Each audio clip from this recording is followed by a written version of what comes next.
সহ শুরু করে অনেকেই আমরা প্রায় আপনারা 70-80 দিনের মতো আমার কত বৃহস্পতিবার ছিলেন কথা বলেছিলাম আমি যে আমরা তালাটা মারি নাই এই জন্য যদি আমরা বিক্রি করে আপনাদের টাকা পরিশোধ করতে যাই সেক্ষেত্রে অনেক সময় বেশি লাগবে।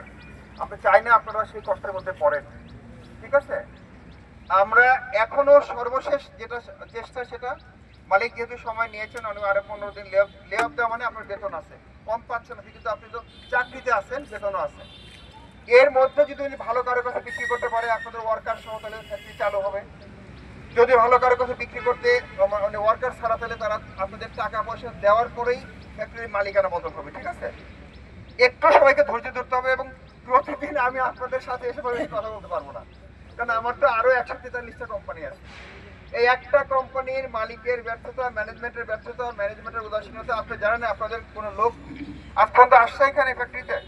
না না, মার্চের 1 তারিখে ছুটি দিচ্ছে 2 দিন, মার্চের এরপর আরো 2 দিন ছুটি, মার্চের 4 তারিখ পর্যন্ত ছুটি, 5 তারিখ থেকে লে অফ। একটা লোক কি বলেন আপনার কাছে আসছে? না স্যার। এখন আমরা বারবার আপনাদের সামনে এসে কথা বলি কি এটা কি আমাদের অপরাধ? না না না। তাহলে আমি অনুরোধ করব, আমি গত বৃহস্পতিবারে যেটা বলেছি আমরা আগামী বুধবারের মধ্যে চেষ্টা করব আপনার মালিককে নিয়ে আপনাদেরকে প্রতিনিধিদেরকে নিয়ে একটা মিটিং করে উনি কি বলতে চান, ওনার কি সিদ্ধান্ত। যদি উনি ফ্যাক্টরি লে অফে রেখে 1-2 মাস পরে চালাতে চালাক, অসুবিধা নেই। আমাদের পাশে আপনারা জানেন এমএনসি টলস লে অফ আপনাদের আগে গেছে, তারা আবার লে অফে গিয়েছে, তারা ফ্যাক্টরি চালাবে। যদি আপনার মালিকও সেই সুযোগ সৃষ্টি করতে পারে উনি চালাবেন, কিন্তু আমাদের পক্ষ থেকে বারবার এই আশ্বাস দেওয়ার সুযোগ নাই যে ফ্যাক্টরি চালু হবে কি হবে না। এই 15 দিন লে অফ দেখবো আমরা, এর মধ্যে যদি আপনাদের বেতন এবং আপনাদের যদি লে অফ মানে বেতন না লে অফের যে বেনিফিট যেটা সেটা দেন, উনি কোনো সিদ্ধান্ত নেন ফ্যাক্টরি চালাবেন কি চালাবেন না, আমরা আমরা নইলে তারপরে আমাদের মতো ব্যবস্থা নিব। আপনাদেরকে একটু ধৈর্য ধরতে হবে, কারণ আমরা যদি অকশনে যাই আপনারা জানেন সিএমস এখন আমরা বিক্রি করতে পারি না। আমি গত বৃহস্পতিবারে বিক্রি করলাম একটা 16 তারিখে বুধবারে মুনাভি 30 বছর পরে।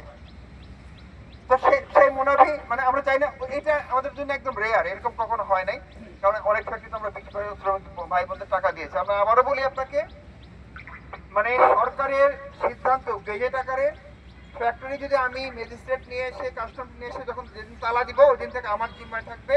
আমরা নিলামে বিক্রি করার পরে প্রথম টাকা পাবেন আপনারা এক চেকের মাধ্যমে, এক কিস্তিতে, কোনো ভাঙতি নাই, কোনো ভাঙতি নাই, কিন্তু সেটা ব্যাংকের মাধ্যমে নিতে হবে। আমি কাউকে ক্যাশ টাকা দিতে পারবো না, কারণ পরে আমাকে গভর্নমেন্ট অডিট ধরবে, ওই টাকা তুমি তোমার নাম বানায় সব টাকা তোমার পকেটে ঢুকেছে। তো আপনাদের যার যার আইডি কার্ডটা রাখতে হবে সুন্দর করে, যার যার পেমেন্ট, এই যে আপনারা যে বোনাস পেয়েছেন তার মানে আমাদের একটা লিস্ট আছে, কোম্পানির কাছে লিস্ট আছে, লিস্ট আমরা নিয়ে নিয়েছি অলরেডি, আমরা আগেই নিয়ে নিয়েছি। 2-1 জন আউট স্যালারি যাদের আছে, আমি একদম স্পষ্টভাবে বলি, আউট স্যালারি বলি আমরা যদি আমি বিক্রি করি, যদি সরকারের পক্ষে আমি যদি অকশন নিলামে বিক্রি করি, আউট স্যালারির ওয়ার্কারদের লিস্ট আমাদের কাছে আছে। যদি কারো লিস্ট না থাকে আমরা পত্রিকায় বিজ্ঞপ্তিতে আপনাদের কাছ থেকে তালিকা নিব, আইডি কার্ডের ফটোকপি জমা নিব, এনআইডি কপি নিব, ব্যাংক নাম্বার নিব, আমরা ওই অ্যাকাউন্টে টাকা পাঠাবো। কিন্তু আপনারা যদি প্রতিদিন, এখন আমি বলবো যে এই 15 দিন ধৈর্য ধরতে পারেন, অথবা আমাদের আজকে যেমন আপনার এমডি দুইবার ফোন দিয়েছে উনি ধরে নাই, আপনাদের জিএম ফাইন্যান্স আজিজ সাহেবের সাথে কথা হয়েছে, উনি বলেছেন স্যার আমাদের যেটা ডিসিশন সেটা এখন পর্যন্ত আমরা কোনো মালিক পাইলে মানে কোনো পার্টি পাইলে বিক্রি করে দেবো, ফ্যাক্টরি এই ম্যানেজমেন্টের এই মালিকের অধীনে চালানোর এই মুহূর্ত পর্যন্ত কোনো সিদ্ধান্ত নাই, ঠিক আছে? এই জন্য এরপরের সিদ্ধান্ত হলো আমরা মালিককে নিয়ে অথবা ওনার পক্ষে যদি কোনো প্রতিনিধি আসে তাদেরকে নিয়ে আপনাদের প্রতিনিধি সহ বুধবারে মিটিং করে আমরা ওনারা জানাবেন যে ওনাদের সিদ্ধান্ত কি, সেই প্রেক্ষিতে আমরা আমাদের সিদ্ধান্ত নিব। সবাইকে একটু কষ্ট করতে হবে, সবাইকে একটু কষ্ট করে ধৈর্য ধরতে হবে, যাতে যদি মালিক, আমি আবার বলি, যদি মালিক কারো কাছে বিক্রি করে টাকাটা দিতে পারে সেটা অতি দ্রুত হবে, হয়তো 1-1.5 মাস 2 মাসের মধ্যে আপনারা আপনাদের পুরো পাওনা পেয়ে যাবেন। আমরা যদি বিক্রি করে অপশনে যাই, বিক্রি করে আপনাদের টাকা দিতে যাই, সেক্ষেত্রে সময় বেশি লাগবে। এখন সেই ধৈর্য যদি আপনাদের থাকে তাহলে আমরা এই সপ্তাহে 15 দিন পরে অপশনে যাবো। বাট আমার মনে হয় যে আমাদের যে অভিজ্ঞতা, কারণ আপনার টাকা আপনাকে দিয়ে দিতে পারলে আমাদেরও শান্তি লাগবে, ভালো লাগবে। আপনারা জানেন না যে শবে কদরের রাতে সর্বশেষ যে 20 জন লোকের টাকা আমি কিভাবে দিছি। শবে কদরের রাতে আপনাদের স্টাফদের যে বেতন হয়েছে 27 তারিখে, সেই টাকাটা কিভাবে ঢুকছে সেটা যা ঢুকলো ব্যাংক ট্যাঙ্কে দিয়ে দিছে, কিন্তু রাত্রিবেলা যে 19 জনের বেতন এটা যে কিভাবে হয়েছে, কারণ আমার নিজেরও খারাপ লাগতেছে যে আমি শবে কদরের নামাজ পড়তে মসজিদে ঢুকছি, সারাদিন রোজা ছিলাম, এখন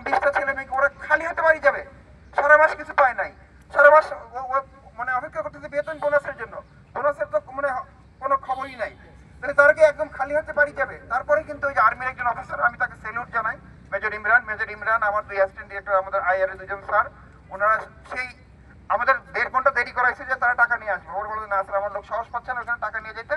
পরে মেজর সাহেব ওনার আর্মির গাড়ি নিয়ে আমার 2 অফিসার নিয়ে আগ্রাবাদে গিয়ে টাকা নিয়ে আর 2টার কানে ধরে নিয়ে আসছে। আপনাদের মানে আমি সরি এইভাবেই বললাম যে আপনার টাকা আমি হাতে নিব না, মালিকের টাকা কেন আমি সরকারের লোক হাতে নিব, আপনি ওঠেন তালিকা নেন, আপনি গিয়ে টাকাটা দিয়ে সিগনেচার নিয়ে আসেন, আপনারা আপনার রেকর্ডে রাখেন।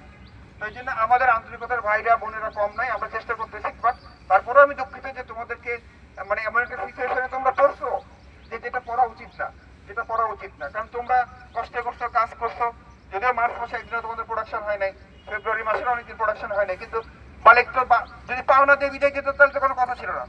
তোমার যদি সমস্ত পাওনা মালিক দিয়ে তোমাকে মাস মাসেই বিদায় দিয়ে দিত তাহলে তো কেউ কিছু বলতে পারতো না, ফ্যাক্টরি মালিক চালাবে না, ফ্যাক্টরি টাকা দিয়ে দিচ্ছে আমি চলে গেছি, আমি আর একটা জায়গায় দেখি। যেহেতু উনি এটা পারেন নাই, তোমরা জানো আমরা প্রায় ওনাদের এই 2টা মিলে 20 কোটি টাকা পাই, 23 কোটি টাকা পাই। গত 6 মাসে তো আমাকে 1 টাকাও দেয় না এজেন্সি থেকে। গত 6 মাসে যে পানি বিদ্যুতের বিল, গ্যাসের বিল, আমাদের এই জমির জায়গার ভাড়া 1 টাকা তো দিতে পারে নাই। আমরা চাইছি সবসময় যাকে শ্রমিকের বেতনটা ক্লিয়ার করেন, কারণ আমার টাকা আমি এটা বেঁচে হলেও এক সময় পাবো, যেটুকু পাই পাবো, কিন্তু শ্রমিক তো তার তো ওই মানে সক্ষমতা নাই যে 2 মাস বেতন না হলে 3 মাস বেতন না হলে সে চলবে কিভাবে। তো এই জন্য একটু সবাই ধৈর্য ধরেন। আপনাদের মানে 10-12 জন 15 জন বুধবারের দিন এসে আমার অফিসে আমরা 11:30টার সময় আপনার মালিক অথবা মালিক পক্ষের কাউকে নিয়ে আমরা মিটিং করবো, মিটিং করে ওনারা ওনাদের চূড়ান্ত সিদ্ধান্ত জানায় দিবেন। সবাইকে ধন্যবাদ, আসসালামু আলাইকুম।